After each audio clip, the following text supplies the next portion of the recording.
BFM Business, Intégral Bourse, jusqu'à 18h, le club de la bourse.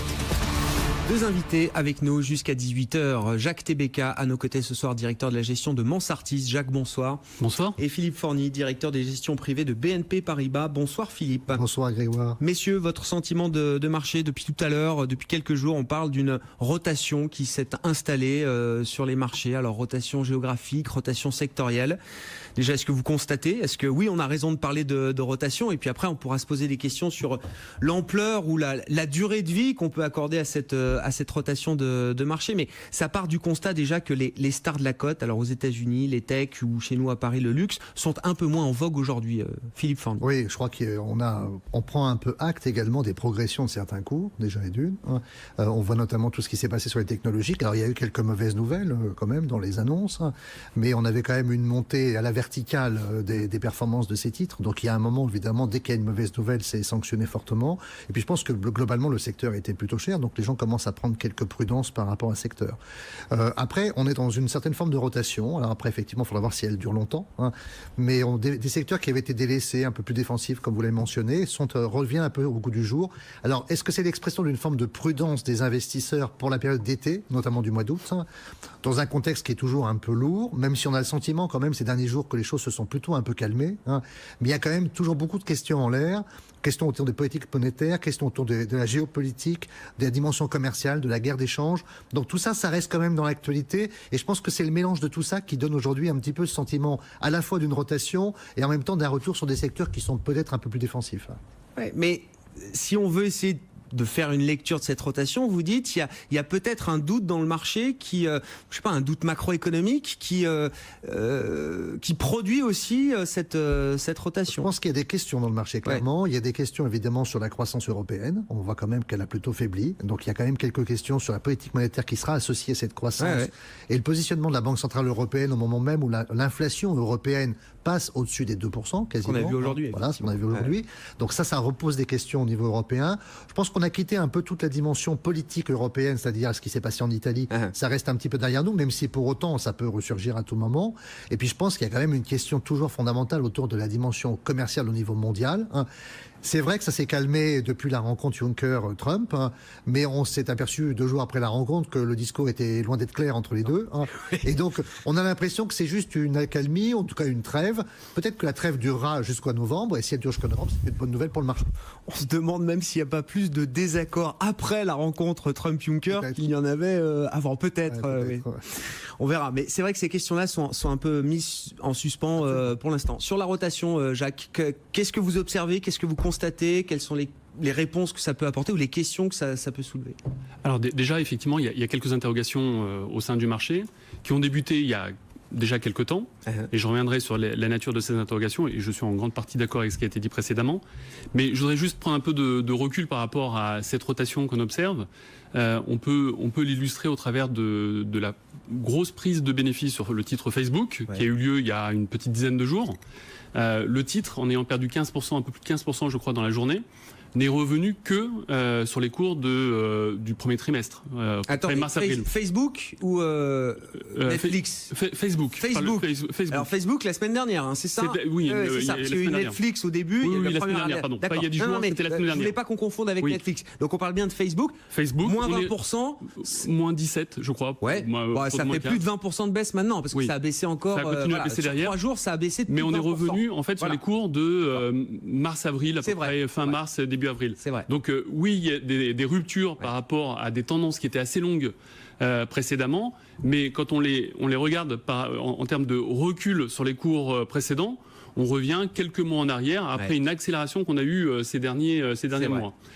Donc ça c'est le premier point déjà, il faut prendre un tout petit peu de recul par rapport à ça. Quand on regarde même le secteur de la techno dans son ensemble, et on zoome pas sur une valeur, ce qu'on observe c'est que il y a là aussi, à l'instar de ce qu'on a observé sur Facebook, un recul en arrière, mais qui, par rapport à la tendance des années passées et des derniers mois, ne fait revenir que de quelques mois, voire même quelques semaines, quand on regarde l'indice général, en arrière. Donc juste un petit peu de recul par rapport à ça.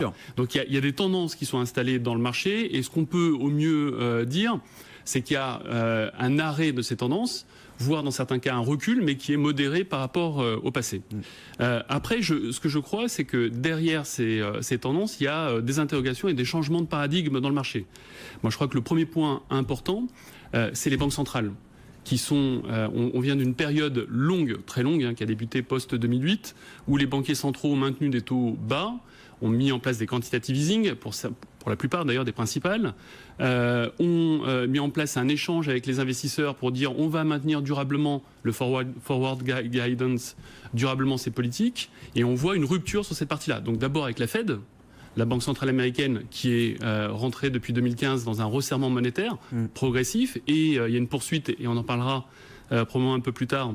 On voit qu'il y a même une accélération dans ce mouvement. Et la Banque du Japon, qui la semaine dernière, ou en début de... ce matin. Enfin, non, la semaine dernière nous dit il faut changer, et maintenant, ce matin, nous dit non, finalement, vous inquiétez pas, on va pas bouger. Donc, et la Banque européenne, qui elle aussi change sa politique et envisage courant de l'année prochaine un revirement, une modification de sa politique monétaire. Donc il y a des changements qui sont importants, avec en leader la Banque centrale américaine et les autres banques centrales qui suivent, qui nous fait changer de paradigme de taux bas, et on voit tension sur les taux.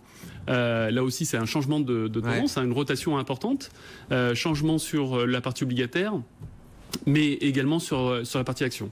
Et deuxième rupture importante, on était dans un monde où l'inflation était quasi inexistante, on parlait même de déflation, enfin de désinflation, voire même de déflation. Donc évidemment, on est sorti totalement d'où le point numéro 1 qui sont les banques centrales, et dans un contexte de croissance économique plutôt solide, plutôt fort, à l'instar des derniers chiffres pour l'économie américaine, où on a observé un peu plus de 4. Alors c'est peut-être un point haut, on sera un peu plus bas, mais on voit bien que la croissance économique est robuste, et on sort des inquiétudes qu'on avait précédemment. Et donc tout ça appelle à des interrogations positives, dans le sens où les investisseurs s'interrogent sur l'environnement et les politiques monétaires, et qui se traduisent avec des valorisations sur certains secteurs un peu excessifs. Mais les FANG subissent aussi, si on reprend la partie émergée de l'iceberg, les FANG subissent ces changements de régime, ces ruptures que vous décrivez. Alors sur le coût du capital qui augmente un petit peu avec les taux qui remontent, et sur la croissance qui est peut-être un peu plus et troisième point, c'est le côté aussi risque politique. On l'a vu au travers de la guerre commerciale qui impacte les FANG, et le risque réglementaire sur les FANG. Facebook, les interrogations étaient venues il y a quelques mois c'était sur Facebook, je crois, sur son rôle dans la campagne américaine, et avec une réglementation plus forte qui pouvait être mise en place, et également pour d'autres acteurs sur des impositions au sein de l'Europe et d'autres pays. Alors, je comprends la logique. Pourquoi est-ce que ces valeurs-là, pour des questions de valorisation entre autres, ou des aspects plus spécifiques, sont un peu vendues. Enfin, la tendance reste là, mais on a quand même corrigé un petit peu quelques excès sur ces valeurs-là. En face de ça, est-ce qu'on achète par conviction le secteur bancaire, des secteurs défensifs comme la pharma, les télécoms, l'alimentaire, ou est-ce que c'est simplement par défaut parce que j'ai pris un peu de profit sur la tech et le luxe, et il faut bien que je réalloue mon argent ailleurs? Philippe Forny. Je suis pas sûr qu'on achète quand même par défaut. Effectivement, avant les portefeuilles n'étaient pas non plus remplis de valeurs technologiques, donc on a fait de la place peut-être dans certains cas, et encore de façon limitée. Faut pas jeter le bébé l'eau du bain. Le secteur technologique, on a envie de le conserver. Il y a effectivement peut-être des modulations par rapport au thème sur certaines valeurs, mais il faut voir aussi tout ce qui est sous-secteur technologique. Il y a quand même énormément de choix de valeurs aux États-Unis, autres que les FANG que vous évoquiez précédemment. Et je pense que ça encore, on veut conserver. Après, c'est vrai qu'il faut faire d'autres choix. Dans les autres choix, on ne va pas regarder ce qui est déjà fortement monté. Donc, et ce qu'on a en portefeuille. Je pense que tout le monde a du LVMH, Kering, etc. dans les portefeuilles. Donc, on n'a pas forcément envie de renforcer, même si, encore une fois, on a tout à fait confiance sur le modèle économique. Alors après, on va chercher des choses qui sont soit plus défensives, parce qu'on se dit qu'après tout le mois d'août, on ne sait pas. On se rappelle tous de août 2011, par exemple, même si c'est pas du tout la même configuration. Donc, il y a des gens qui vont chercher des valeurs défensives qui sont décotées par construction. Et donc, on retrouve des achats sur la pharmacie, par exemple. Mais on a aussi des publications de résultats qui attestent de résultats meilleurs et qui incitent à revenir sur ce secteur-là.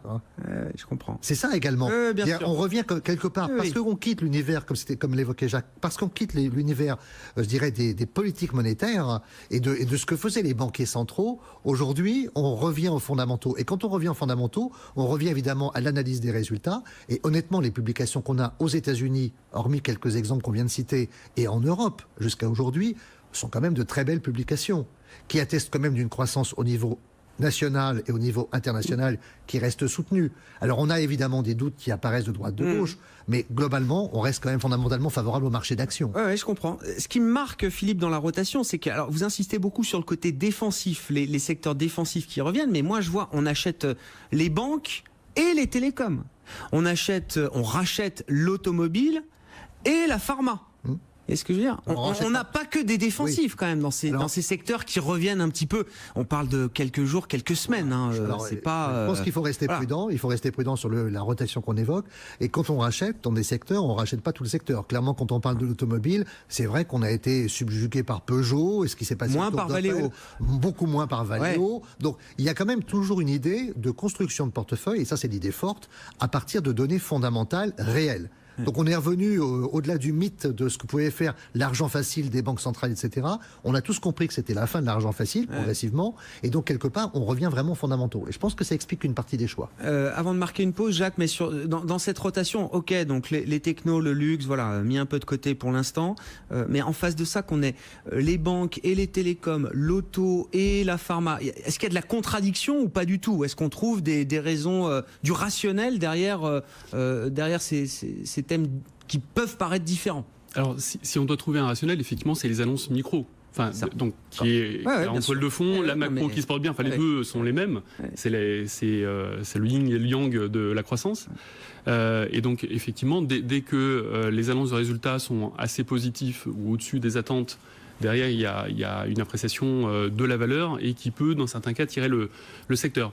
Mais si on va au-delà de ça, alors moi je reviens sur le côté très court terme de cette rotation, donc qui est très très court, et au-delà de ça, avec un certain nombre d'interrogations sur le secteur financier, par exemple, on voit bien que aujourd'hui le secteur bancaire est attaqué enfin, il y a un sujet business model sur le secteur bancaire et si c'est un secteur en Europe qui a été largement attaqué ces derniers temps, c'est à juste titre aussi pour des raisons fondamentales et la valorisation aujourd'hui plutôt basse de ce secteur par rapport aux autres secteurs est justifiée.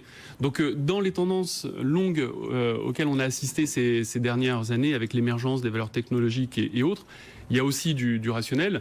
Il y a une petite pause à court terme liée à des bons fondamentaux et des annonces de résultats. C'est ce que vous dites. Mais voilà, il faut y aller gentiment et on verra comment les choses évoluent. J'ai quelques interrogations, vous l'aurez compris, sur le secteur financier. Non, mais on en est dans son ensemble. Hein. Oui, après, on n'en est pas à shorter, je sais pas, je dis n'importe quoi, Kering ou Apple pour acheter Deutsche Bank. Oui. C'est pas encore. Non, mais voilà, c'est pas ça le mouvement. C'est pas. Ok. Mais surtout Deutsche Bank. Ben, je prends celle qui a super. Je prends l'exemple extrême. De l'autre côté. Je prends l'exemple extrême. Non, mais voilà, c'est pas la logique du marché. Non, mais oui, c'est pas la logique. C'est pour ça qu'il ne faut pas se méprendre. Oui. Ok. Voilà. Et c'est vraiment un mouvement très court.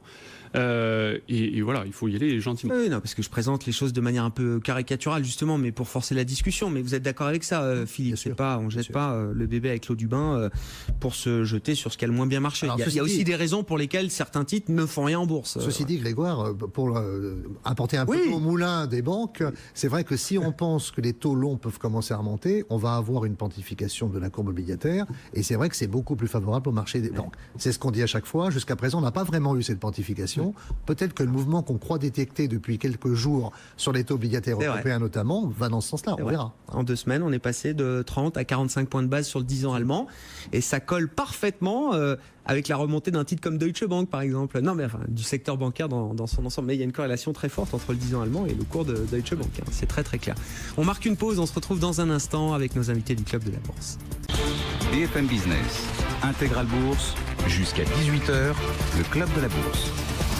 Nos invités du Club de la Bourse avec nous jusqu'à 18h. Philippe Forny, directeur des gestions privées de BNP Paribas. Jacques Tébéka, le directeur de la gestion de Mansartis. Bon, on a évoqué cette rotation de marché. On pourra y revenir. C'est vrai qu'on va avoir la séquence bancaire, résultats bancaires. Ça commence demain. BNP Paribas, jeudi matin, Société Générale, vendredi matin, Crédit Agricole. Donc ça, c'est les gros résultats de la semaine. Apple, évidemment, ce soir pour essayer de redorer un peu le blason des techs. Oui, je vous vois secouer la tête. Jacques, non mais Apple, évidemment. Bon, quand même, tous les... Gros poids du S&P important. et dans le secteur qui a été un tout petit peu sous stress récemment. Ouais. Donc c'est très important, évidemment. Très, très important. Alors que je n'arrive pas à faire de lien entre le business model d'Apple et de Facebook, par exemple. Mais non, mais on peut expliquer, c'est des effets de marché aussi. C'est un groupe de valeurs qui est joué ensemble par le marché, par les investisseurs. Il y a un positionnement important. Oui, je hoche de la tête. Parce qu'on Non, le mais fait sans pas à pour l'écran. autant que ces valeurs aient des points communs particulièrement visibles parfois. Alors, elles sont. Alors, effectivement, dans le business, on est sur des choses différentes entre un Facebook et Apple. C'est évidemment deux choses totalement différentes.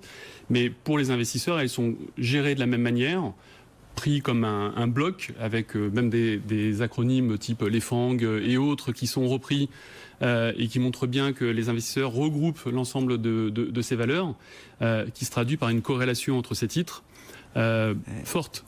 Et donc, dès qu'il y a quelque chose qui se passe sur l'une, il y a une réaction également, une contagion sur l'ensemble de ces valeurs. Donc oui, ça joue. Et donc Apple, qui est, alors je crois que c'est la principale pondération du S&P 500, ou si c'est pas la principale, c'est peut-être la deuxième, je suis plus très sûr. Donc grosse pondération du S&P. Gros poids dans la plupart des portefeuilles et valeurs qui a extrêmement bien performé ces dernières années. Évidemment, l'annonce des résultats aura des conséquences importantes pour l'évolution à venir. Heureusement qu'il n'est pas très cher, Apple. C'est pas la valeur chère, c'est pas Amazon. En termes de valorisation, oui. Sur un PE, ce genre de Pas choses. très cher. Non, pas très cher. Non. Mais avec beaucoup. Alors, par rapport aux changements de tendance dont on parlait, qui sont liés à des interrogations. Autour du titre Apple, les interrogations, c'est le succès de l'iPhone 10 récemment, qui a été lancé, qui a été beaucoup décrié, critiqué pour certains et autres, et qui a laissé penser que les ventes n'étaient pas au rendez-vous. Et donc il y a toujours cette logique derrière ce titre, du renouvellement de la gamme, du succès de la gamme auprès des consommateurs, parce qu'en permanence, ils renouvellent leur gamme quasiment tous les ans, voire même plus. Je crois qu'il y a deux caractéristiques. D'abord, il y a l'idée qu'il faut toujours trouver quelque chose pour la suite, chez tous, que ce soit Facebook dans le service ou que ce soit chez Apple dans les gammes. Le coup d'après, quoi. Il faut toujours avoir le coup d'après. Et si on n'est pas capable de montrer le coup d'après et de justifier du coup d'après, on est moins bien. Ça, c'est déjà Donc, c'est quand même une pression permanente là-dessus. Ça, c'est la première chose. Puis, il y a une autre caractéristique qui les unit.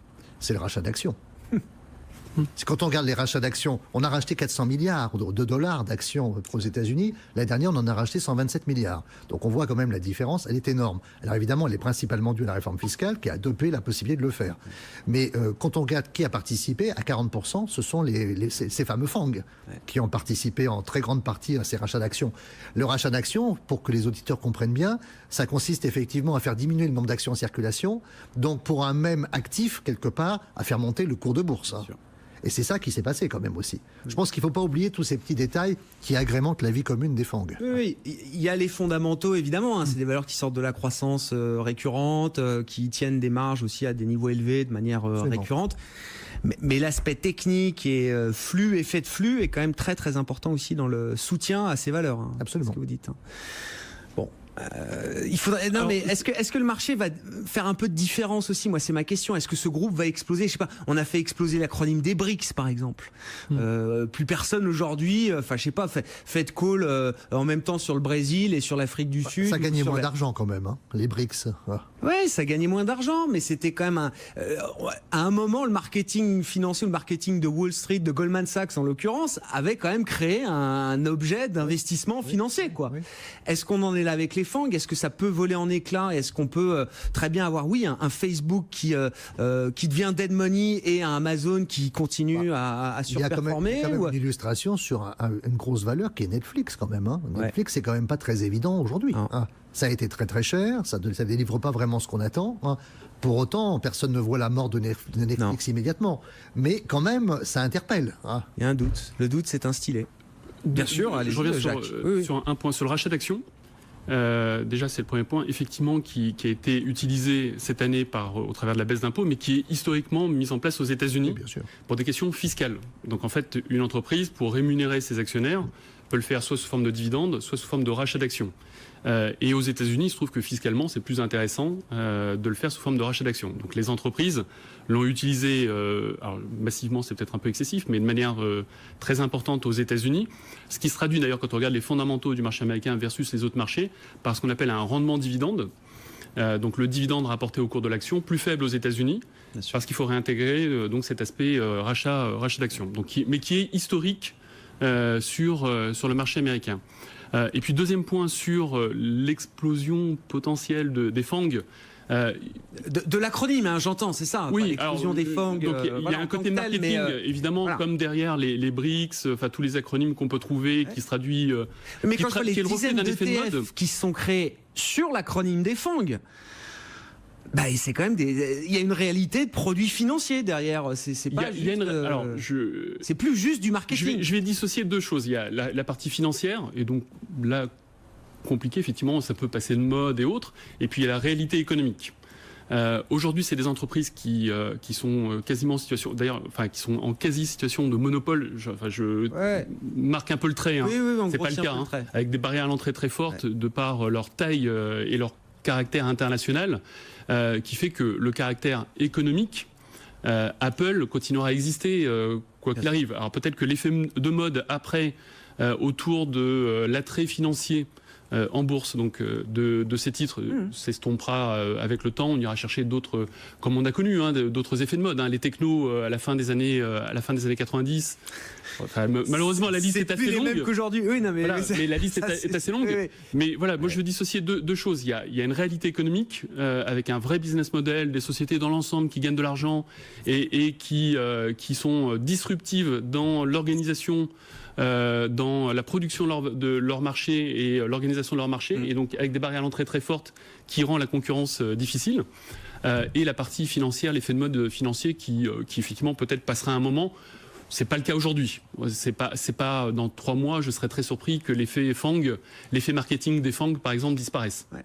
Ce serait une énorme surprise pour moi. On parlait de la remontée des taux tout à l'heure. Est-ce qu'on peut dire un petit mot de la séquence banque centrale? Alors on n'est pas obligé de rentrer dans tous les détails techniques, mais visiblement il y a eu un peu de buzz autour de la Banque du Japon. Oui. Alors oui, enfin, je pense qu'il y a eu... On n'aura jamais autant parlé de la Banque du Japon qu'aujourd'hui. Hein. Non, mais je pense que le Japon était un peu en retrait par rapport à tous les autres pays, donc il fallait effectivement faire un peu de buzz. Là, on est quand même dans l'aménagement technique, hein, faut être clair. Alors c'est vrai que la semaine dernière, on a pensé qu'on était sur une phase de rupture un peu. Alors ça paraissait un peu surprenant quand même par rapport à l'historique de la Banque du Japon et à l'historique de la situation du pays surtout. Hein. Mais on était plutôt dans ce discours-là. Et là, on arrive aujourd'hui avec un l'idée que même la Banque du Japon allait peut-être réduire ou ralentir le soutien à l'économie. Même la Banque du Japon. Donc, non, ça ne sera pas le cas parce qu'apparemment, c'est pas ce qu'a choisi la Banque du Japon. Donc, on va rester sur quelque chose de très, très accommodant. Il y a quand même un programme de rachat de titres à la Banque du Japon de 600 milliards d'euros. Enfin, c'est quand même considérable. Hein. Je pense qu'on n'en parle pas suffisamment, mais c'est absolument considérable. Et on reste sur cette politique-là parce qu'effectivement, la croissance japonaise reste quand même extrêmement faible. Hein. L'inflation japonaise, on a compris qu'elle ne serait pas dans la cible non plus, hein, puisqu'on attendait tous plutôt une hausse de l'inflation modérée, mais on attendait. Hein. Et au bout du compte, on n'aura pas cette hausse de l'inflation. Donc la Banque du Japon a décidé effectivement de garder cette politique ultra accommodante et elle a fait des ajustements à la marge, elle a fait des ajustements sur les réserves, enfin ce que payent les banques en négatif pour les réserves, elle a fait sur le programme de rachat d'ETF pour équilibrer entre le Nikkei et le Topix, enfin on rentre vraiment dans le domaine hyper technique. Donc globalement je pense que c'est une non-nouvelle, en tout cas pour le marché c'est une non-nouvelle. C'est pas un vrai signal d'une banque du Japon qui deviendrait, qui ambitionnerait à son tour de devenir restrictive un jour. Pas tout de suite en tout cas. Pas tout de suite. Ça montre. Alors, quand on regarde les fondamentaux japonais, c'était une énorme surprise qu'elle ait communiqué sur un changement de sa politique la semaine dernière. Donc clairement, le retour en arrière par rapport aux fondamentaux me paraît tout à fait en adéquation avec la situation. Pour autant, moi je trouve que ça montre un embarras de la part des banquiers centraux. Ça montre que avec des politiques, et même le Japon, avec des politiques aussi accommodantes. Pour rappeler juste un chiffre, aujourd'hui le bilan de la Banque centrale japonaise, c'est 100% à quelques pourcentages près, c'est autour de 100% du PIB. Ouais. Donc c'est une taille énorme. Là où aux États-Unis on est autour de 25-30 et en Europe on est à 40-50 de mémoire. Ouais. Donc c'est une taille conséquente. L'intervention de la Banque du Japon dans l'économie japonaise, dans le système de financement de l'économie japonaise est donc majeure. Donc il y a un aller-retour en termes de communication, mais ça montre qu'il y a quelque chose derrière, il y a un embarras qui est quand même manifeste de par cette communication, sachant que l'arme ultime d'une banque centrale, c'est sa communication, parce qu'il y a sa crédibilité derrière, donc faire un aller-retour, ça a dû être assez coûteux. Il y a peut-être juste quand même un point d'interrogation quant à l'évolution de la parité de change. Parce qu'effectivement, cette politique, elle conduit à la dépréciation systématique du yen. La destruction du yen. Effectivement, peut-être la destruction du yen. Et c'est vrai que dans un univers où on parle quand même d'une guerre d'échange, où la Chine, à côté, fait baisser sa devise également, il y a peut-être des liens qui sont en train quand même d'apparaître en sous-jacent autour de ces thèmes de la politique de change. Et c'est peut-être pour ça qu'il y a quand même quelques embarras qui se dessinent du côté japonais. Je pense que ça sera à creuser. Bon, ça veut dire, non mais c'est intéressant parce que je me souviens du petit tweet de Trump qui accusait, alors c'était la Chine puis l'Europe aussi de manipuler leur devise. Bon, il n'y a jamais eu de commentaire sur le Japon. Il n'a jamais fait de commentaire à ce stade sur le Japon. C'est vrai. Bon, la Banque du Japon, c'était le petit événement de la matinée pour remettre les choses au clair vis-à-vis des investisseurs après le. C'est drôle. Le retour en arrière était assez. Oui, et puis le marché, on a vu quand même les taux japonais qui se sont tendus comme on n'avait plus vu depuis des années. Au moins jusqu'à 0,2 peut-être, 0,10. 0,10. Le 10 ans japonais, de 0,10. Oui, bien sûr, 0,10 sur le 10 ans japonais. C'est ce qui était un pic. Non, bien sûr. Retour un an en arrière. Toute proportion gardée, c'était un pic pour le taux japonais à 10 ans. La Fed qui se réunit en ce moment, décision et communication attendues demain soir. On pourra peut-être en dire un mot également. On aura la Banque d'Angleterre également jeudi avec l'affaire du Brexit, mais restons peut-être sur la Fed. On reprendra la direction de New York dans quelques instants. Sabrina sera avec nous en duplex depuis le Nasdaq pour faire un point notamment sur les FANG évidemment qui tentent de se stabiliser avant les résultats d'Apple ce soir. Et puis nous on va marquer la clôture définitive des marchés européens. Le CAC qui est entré dans sa période de fixing et gagne pour l'instant 0,5%, 5519.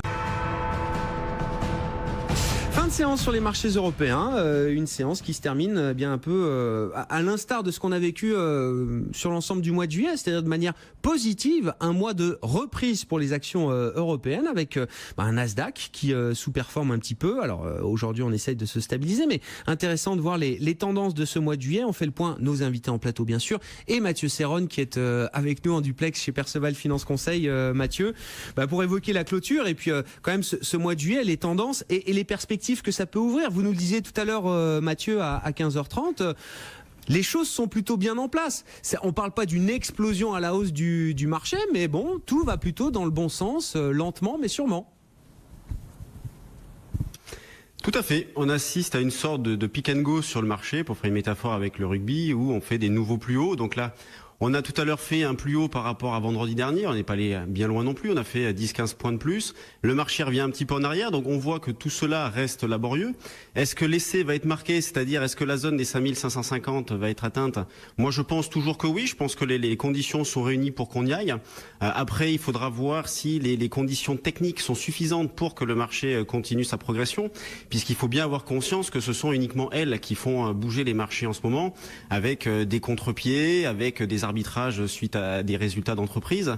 Donc sur le fond, moi je pense toujours que le marché à court terme est à l'abri d'un retracement marqué, est à l'abri d'un trou d'air, justement parce que la plupart, pour ne pas dire tous les opérateurs sont méfiants pour cet été, sont soit couverts, soit sous-investis, donc prêts à acheter si jamais à un moment donné le marché vient à baisser. Donc ce qui fait que ils sont pas enclins à vendre sur les niveaux de prix actuels, donc le marché ne fait pas grand-chose, il progresse gentiment.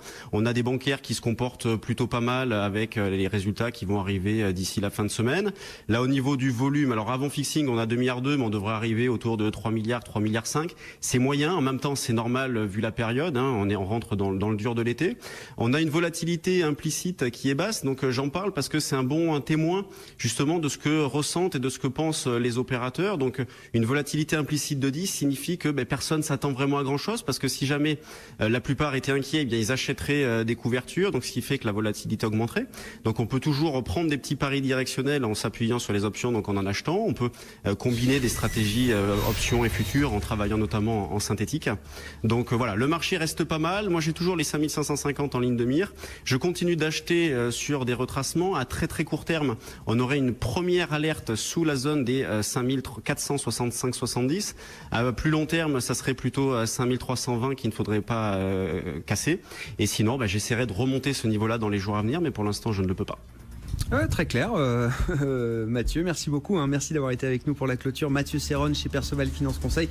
Les volumes peut-être un peu plus substantiels que d'habitude. On est à un peu plus de 4 milliards d'euros échangés sur le CAC aujourd'hui. Mais bon, c'est pas non plus encore les périodes les plus creuses de l'année.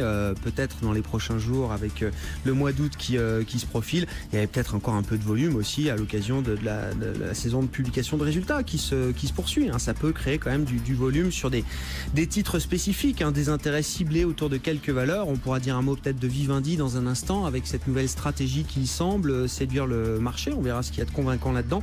Vivendi gagne 3,7%. On avait Solvay également qui publiait ses résultats. Une demande solide qui permet une hausse des volumes chez le chimiste Solvay. Un résultat opérationnel meilleur que prévu. Tout ça fonctionne très bien du point de vue des investisseurs. Le titre regagne 3,5% aujourd'hui. On avait les bons résultats de BP dans le secteur pétrolier. On voit Total qui a bien réagi aujourd'hui. Le titre Total qui gagne un peu plus de 1%. Le secteur bancaire, bien sûr, avant le déluge des grands résultats ou des résultats des grandes banques françaises notamment. Ça commencera demain matin avec BNP Paribas. Tous ces titres gagnent autour de 1% cet après-midi. Et puis à l'inverse, on parlait de Valeo tout à l'heure, qui a connu un choc compliqué avec une publication qui a été très très mal digérée par le marché. Et on voit que c'est un titre qui reste plombé depuis. Valeo perd encore 2,5% cet après-midi. Et puis alors, on parle pas de choc pour Kering, mais simplement des résultats qui, pour la première fois depuis 2 ans, sont en ligne avec les attentes. Ça, c'était la semaine dernière. Et donc, du coup, il y a un peu moins de grain à moudre, même si les croissances restent exceptionnelles, même si les marges opérationnelles restent affolantes.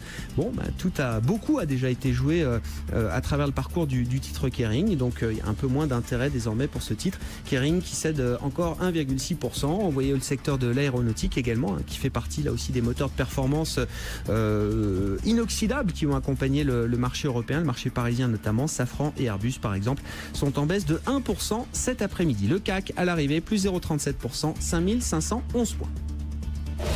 BFM Business, Intégral Bourse, on refait la séance. Et on signalera aussi à ce stade, sans aucune explication pour l'instant, le titre Iliad, la maison mère de Free, qui chute de plus de 7% ce soir. Visiblement une baisse là qui s'est accélérée dans les dernières minutes de séance. Iliad, maison mère de Free, donc qui termine sur un repli de quasiment 8%, alors que le secteur des télécoms était d'ailleurs plutôt correctement orienté aujourd'hui. Messieurs, Philippe Forny, peut-être directeur des gestions privées de BNP Paribas. Je voulais un petit commentaire sur Vivendi. Comment vous comprenez la réaction du marché aujourd'hui, là, plus 3,5, 4% sur la publication et sur des annonces qui... alors, c'est pas un revirement stratégique total, mais un petit infléchissement quand même de la stratégie du groupe. Je crois que d'abord, il y a ça semble vouloir redessiner une stratégie, peut-être plus construite, ça c'est la première chose. Effectivement, on revient sur le pôle, sur Editis, donc le pôle de tout ce qui est effectivement au droit d'auteur et tout ce qui est publication. Nathan, Robert Laffont, Plomb, Bordas. Donc, c'est quelque chose qui a existé chez Vivendi auparavant, il y a quelques années en arrière, donc quelque chose qui avait été vendu, quelque chose sur lequel on revient. Je pense qu'au-delà de ça, il y a peut-être un choix stratégique qui se décidera. Pour l'instant, c'est pas, honnêtement, dans ma lecture, en tout cas, d'une clarté absolument totale. Je pense qu'on a levé aussi un coin du voile, peut-être qui était un peu pesant pour le titre, sur tout ce qui était Universal Music, où là, il y avait quand même l'idée de session d'introduction. Enfin, là, il va y avoir une session à des partenaires stratégiques. Et c'est mieux qu'une mise en bourse ? Ça présente plus d'intérêt. Le management nous dit la mise en bourse était jugée trop complexe. Oui, alors honnêtement, je sais pas répondre à la question, savoir si c'était très complexe ou pas, mais je pense que le marché était un petit peu interrogatif sur ses choix et que quelque part, le fait qu'on les passe autrement et qu'on se concentre sur autre chose, ça permet de tourner une page. Après, encore une fois, sur la stratégie, je serai plus attentif ou attentiste.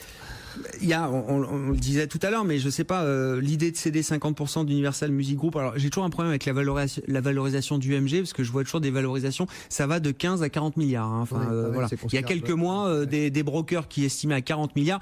Avec la mise en bourse de Spotify quand même plus récente, peut-être qu'on a sans doute réévalué les valorisations qui tournent plutôt autour de 15-20 milliards pour être très large, ce qui est considérable. D'où peut-être la difficulté d'introduction initialement citée.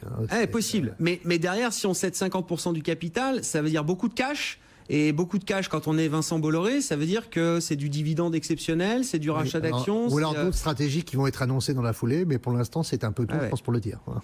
Bon, Vivendi, néanmoins, avec ces éléments d'annonce qui terminent sur une hausse de quasiment 4% ce soir.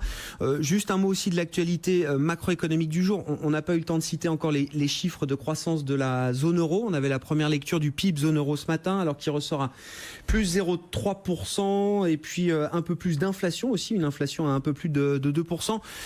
Qu'est-ce qu'on peut dire à ce sujet, Jacques Tébéka chez Mansartis? Alors, la croissance américaine était impressionnante, évidemment, les derniers jours. Elle est beaucoup moins impressionnante chez nous. On se retrouve même avec une situation où on a moins de croissance et plus d'inflation. Oui. Plus d'inflation, je pense qu'on est sur le même rythme. Hein. Ça dépend quel indicateur on regarde. Ça dépend je veux bien, choisissez celui qui vous convient, mais l'inflation globale, quand même, elle est à plus de 2% aujourd'hui. Voilà. Non, mais alors, en effet, ce qu'on a vu et ce qu'on observe sur l'économie européenne, c'est depuis la fin de l'année dernière et le début d'année, c'est un ralentissement du rythme de croissance. Alors attention, ralentissement du rythme de croissance, ça ne veut pas dire un effondrement de l'activité. Hein. On croît un peu moins vite. Et les chiffres du PIB que vous citiez, ils sont sortis en glissement annuel à 2,1 ce matin pour le T2, là où ils étaient à 2,5 sur le trimestre précédent, donc qui marque un tout petit peu le pas. Alors, si on veut comparer avec la croissance américaine, par exemple, voilà, qui est sorti à 4,1 et le chiffre précédent, je l'ai plus en tête, je crois qu'il était à 2,5. 2,5. Ça a été réévalué un peu. Oui. Ça a été légèrement réévalué à 2,5. Donc effectivement, on voit bien qu'aux États-Unis, il y a une accélération de la croissance qui s'explique par des facteurs conjoncturels à l'économie américaine. On en parlait tout à l'heure, la baisse d'impôts de Trump qui vient booster, également des effets de change qui sont favorables à l'économie américaine sur la période récente, et donc il explique cette accélération forte pour l'économie américaine. Et à l'inverse, on n'a pas assez de baisse d'impôts en Europe et on a une appréciation globale de l'euro. Parce que pour faire simple, on était à peu près à parité contre le dollar. Si on regarde juste par rapport au dollar, et on est aujourd'hui à 1,17. Donc une appréciation substantielle de l'euro sur la période récente, donc qui explique en partie ce ralentissement. Donc il n'y a pas péril en la demeure, la croissance est toujours là, on est toujours dans une phase de croissance soutenue de croissance importante pour l'économie européenne. Un peu moins soutenue, mais... Oui, mais alors là, d'un point de vue macro, passer de 2,5 à 2,1, je ne vais pas dire que c'est l'épaisseur du trait, mais c'est pas majeur. Il n'y a pas d'enjeu. Pour les marchés financiers, en tout cas, il n'y a pas de quoi remettre en cause un scénario positif. Maintenant, du côté de l'inflation, puisque ça c'est le point important, et je rebondis sur ce que je disais précédemment, c'est-à-dire on a effectivement en fonction du chiffre qu'on prend, on va avoir des résultats un tout petit peu différents. Aux États-Unis, quand on regarde le CPI, on est plutôt autour de 3. 2,9. Quand on regarde hors alimentation et énergie, on est à 2,3. Et le chiffre que suit la Fed, qui est le corps PCE, Personal Consumption Expenditure, on est à 1,9. Donc vous voyez, vous avez des fourchettes qui vont de moins de 2 à 3 aux États-Unis. Et en Europe, de la même manière, quand on regarde l'inflation hors alimentation énergie, qui est la composante la plus volatile, on est plutôt à 1. Et inflation totale, on est plutôt à 2. Et la Banque Centrale Européenne regarde plutôt celui qui est hors alimentation et énergie. Donc il n'y a pas on voit une accélération de l'inflation par rapport à la tendance passée, mais on n'est pas non plus dans quelque chose qui paraît incontrôlable aujourd'hui et qui mettrait une tension importante ou excessive sur les banques centrales. Non, mais je pense aussi au pouvoir d'achat, par exemple. Vous voyez ce que je veux dire? C'est croissance un peu plus faible, un peu plus d'inflation. des coûts de matières premières qui ont augmenté, qui se répercutent ici et là. Bon, la consommation, c'est un moteur important malgré tout. Donc, oui, c'est pas loin de dans un 70%. régime de croissance pas très dynamique non plus, bon. Alors, Faudrait pas que ça nous coûte, c'est ce que je veux dire. Pour la BCE, c'est un problème, mais ça, Alors, d'abord, la consommation, effectivement, vous avez raison, c'est important dans le PIB, puisque c'est, selon les zones, dans les pays développés, c'est autour de 70% du PIB. Maintenant, effectivement, vous regardez en pouvoir d'achat, mais il ne faut pas perdre de vue que dans ce contexte économique positif, le taux de chômage baisse. On est au plus bas aujourd'hui, évidemment aux États-Unis, on est autour de 4, donc je ne vais pas revenir dessus, mais même en zone euro. On est à 8,1 de mémoire, enfin autour de 8,3 je crois là sur le 8,3 sur les derniers chiffres. Donc à 8,3 et donc si effectivement vous pouvez avoir un tassement du pouvoir d'achat pour les travailleurs, mais en même temps vous avez d'autres au niveau de la consommation globale, comme vous avez des acteurs qui rentrent, des ménages ou des individus qui rentrent sur le marché de l'emploi qui sont avec un salaire. Et donc ça, c'est cet effet net. Ça accroît effectivement le potentiel de consommation, on va dire, pour nos économies. D'accord. Donc, et l'effet, il se retrouve dans dans le PIB et dans les chiffres de consommation qui sont positifs. Et dernier point sur les chiffres du PIB, ce que je trouve intéressant, c'est que dans les derniers chiffres, c'est l'investissement qui prend le relais, alors qui représente une part plus faible du PIB, mais qui redémarre là où on avait eu des chiffres assez médiocres au cours des années passées. On l'a vu en France, effectivement, sur le PIB français, première estimation, là, un rebond, redémarrage des investissements des entreprises. Sabrina, on vous retrouve en duplex depuis le Nasdaq. Petit point de surveillance sur les valeurs technologiques, bon, qui sont un peu volatiles, mais qui semblent, pour l'instant, se redresser malgré tout. Oui, effectivement, là, ça va un tout petit peu mieux. Ça bouge pas mal depuis ce matin. On hésite pas mal sur l'ensemble de ce compartiment. Les grandes valeurs tech, Facebook, Twitter ou encore Amazon, qui ont été sévèrement sanctionnées. Rappelons quand même les fortes baisses de Facebook ou encore de Twitter, des baisses de 20% suite à la publication de leurs résultats trimestriels. Et depuis, on a eu du mal vraiment à se remettre. Alors aujourd'hui, et pour le moment, on est en hausse. Vous avez Facebook qui grimpe d'1,5%. On est sur les plus hauts niveaux de la séance. On a Twitter qui affiche une hausse d'1,5% également et qui bénéficie également d'une recommandation d'un bureau d'études et qui a relevé son opinion sur Twitter, estimant que c'était une bonne opportunité d'entrée après la forte baisse enregistrée sur les précédentes séances. On a Amazon qui est désormais également en hausse, plus 0,3%, Alphabet, Google, Netflix grimpe d'un petit peu plus de 1%, et puis Apple également dans le vert. En attendant ce soir la publication de ses résultats trimestriels, des résultats qui devraient avoir grimpé sur le trimestre écoulé,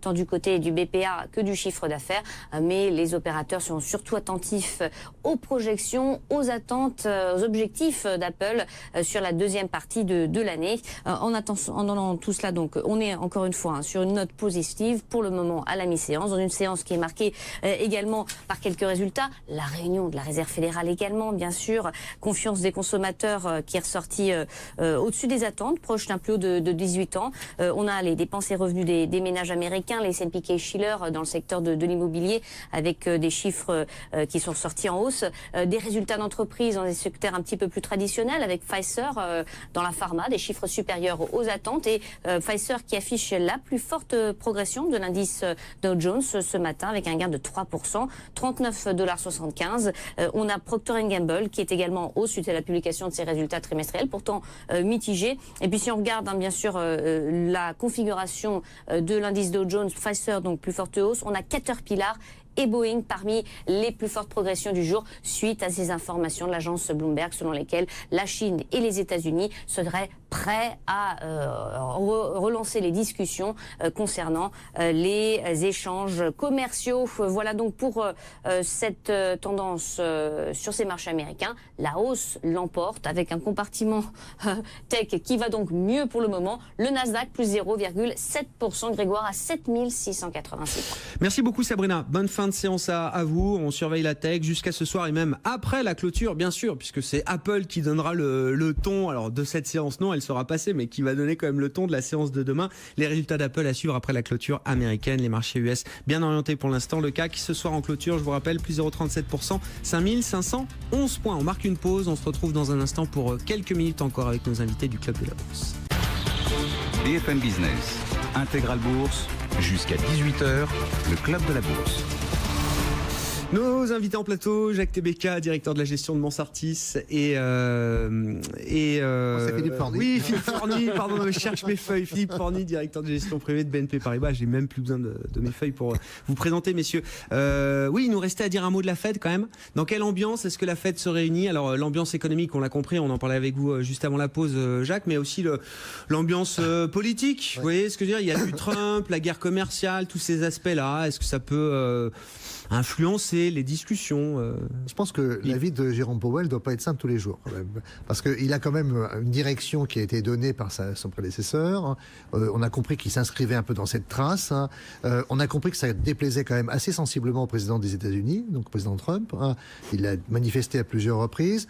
On voit quand même que la croissance est forte, que l'inflation, alors selon les différents critères de lecture qu'on a évoqués précédemment, que l'inflation est quand même un peu plus forte qu'elle ne l'a été précédemment, et donc que, fort logiquement, la politique monétaire américaine doit s'adapter à la hausse. Il y a un chemin qui a été préannoncé en termes de nombre de hausses sur 2018 et sur 2019, mais on s'interroge toujours pour savoir ce qui va se passer réellement. Objectivement, pour demain, on pense qu'il n'y aura rien de plus. Ouais. Mais il y aura forcément des hausses supplémentaires d'ici la fin de l'année 2018, et vraisemblablement au moins 2. Parce que quelque part, quand on regarde bout à bout le niveau de la croissance américaine sur l'année complète, imaginons qu'elle soit à 2,5%, et quand on regarde le niveau de l'inflation, si l'inflation a été à 2%, le niveau des taux actuels à 3% à peine est quand même très loin du compte. On devrait avoir à peu près la même chose. Donc on a quelque part une certaine précaution que la Fed doit mettre en place.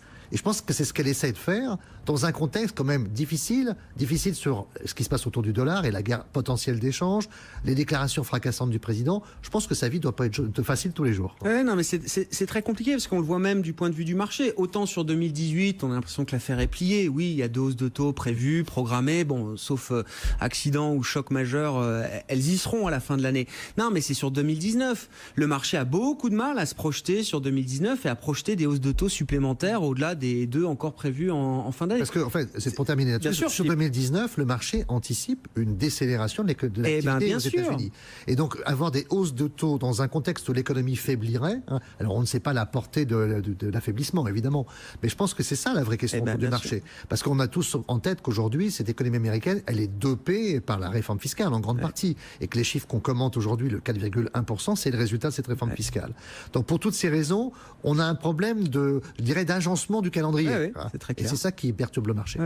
Bon, est-ce que c'est un doute légitime, là, effectivement, que le marché a vis-à-vis de la poursuite de la normalisation de la Fed? Est-ce qu'il y a un peu de complaisance? Est-ce que Trump va pas nous sortir une nouvelle réforme fiscale dès que les midterms seront passés, Jacques? Alors déjà, cet échange entre les investisseurs et la Banque centrale américaine, il est vieux.